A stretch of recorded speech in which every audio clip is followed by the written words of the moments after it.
Hey everybody, welcome back to the channel. In today's video, we're going to go over how to determine what you have in your axle. If you have a limited slip differential or an open differential, and how you can test that, and a few different ways to find out. All right, so let's get into it. Right here. Oh, do that. Do some work.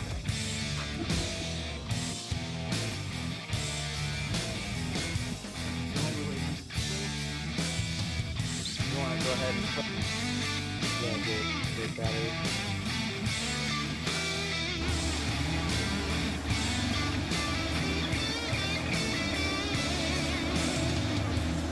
Okay, so the first thing you're going to ask is, well, if we're looking at the axles to find out if we have a limited slip or not, why are you on the side of your vehicle? Well, it's simple.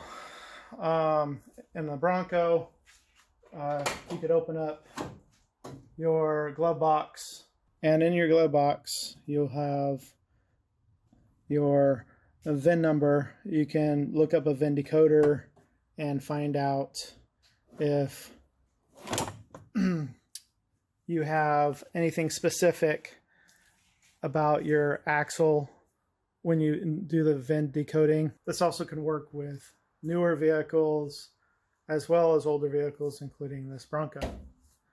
And the next thing you can do is you can actually look at the axle itself where the pumpkin is. On some pumpkins, you'll see it on this side where you'd have your bolts to your pumpkin. And in this case, the housing bolts are on the other side for the Bronco. So here you'll see the bolts on the back side here of the pumpkin.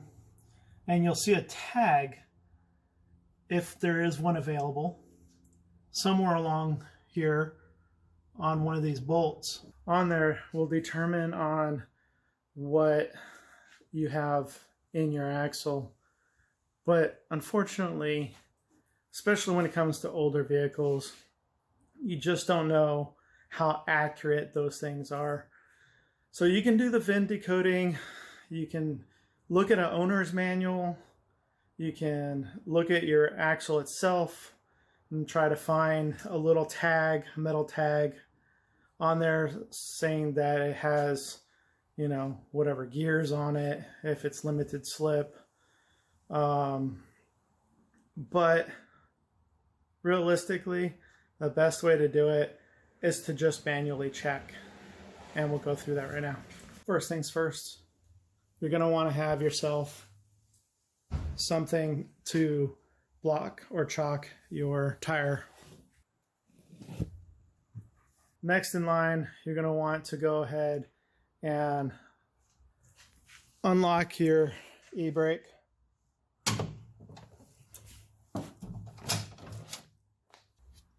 Then you're going to want to take your, if you have a stick shift, you want to go ahead and set this in neutral.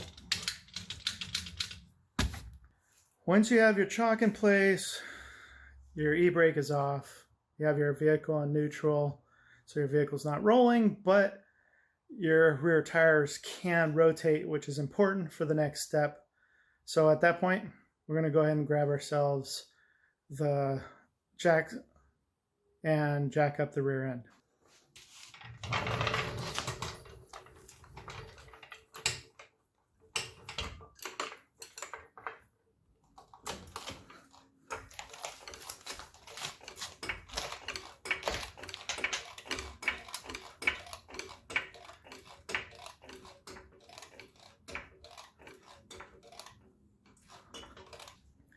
Okay, now that the rear end is jacked up, where both tires are off the ground, I have the jacks underneath the pumpkin itself, so it just lifts up both sides at the same time.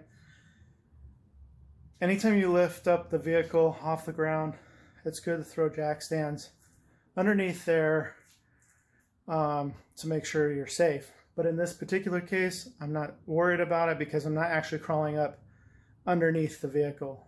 So next step is we need to spin the tires. Okay, so here I'm going to spin the tires. And immediately, doesn't matter which way you spin them, and immediately you'll notice that both tires are spinning in the same direction. I go to the front side as well and go the other direction. See how it connects? At first it didn't do it, but once it started spinning, both tires started spinning. So what does that mean? That means the rear end of my Bronco, and if you're new to the channel, this is a 72 Ford Bronco that I'm doing progress on. And if you have a newer vehicle, it works the same process. But in this particular case, my rear end has a limited slip differential in the rear, which is great because that means I'm going to have more traction off-road so that when power is slipping, both tires will grab and spin. So the last thing you want is an open differential when you're off-road and you have one tire that has no traction. And if that happens, that's going to be the tire that gets all the power, and you don't want that. So ideally you want either lockers or limited slip if you're going to be doing a lot of off-roading. And this is a great way to check to see if that's actually what's going on. And in most cases, at least especially with older vehicles, even four-wheel drive, that I'm aware of, correct me if I'm wrong in the comments, but you don't usually have limited slip in the front. But feel free to check. Doesn't hurt. Doesn't take that long, as you can tell. The whole process probably take you about 5 minutes if you have the means to a jack to jack up your vehicle, a floor jack. That's about it. You could even, matter of fact, if you're just kind of curious, like I said, you could check those other ways first before you have, to manually go and lift your vehicle up and test it out. If you don't have the means to do that, you can always take it to a tire shop, and the next time you go to air up your tires or replace your tires or whatnot, you can have them spin the tires while it's already jacked up for you, and you'll be able to see then, right? So hopefully this information was helpful. And if you made it this far, don't forget to like and subscribe if you are new to the channel and you haven't done so yet.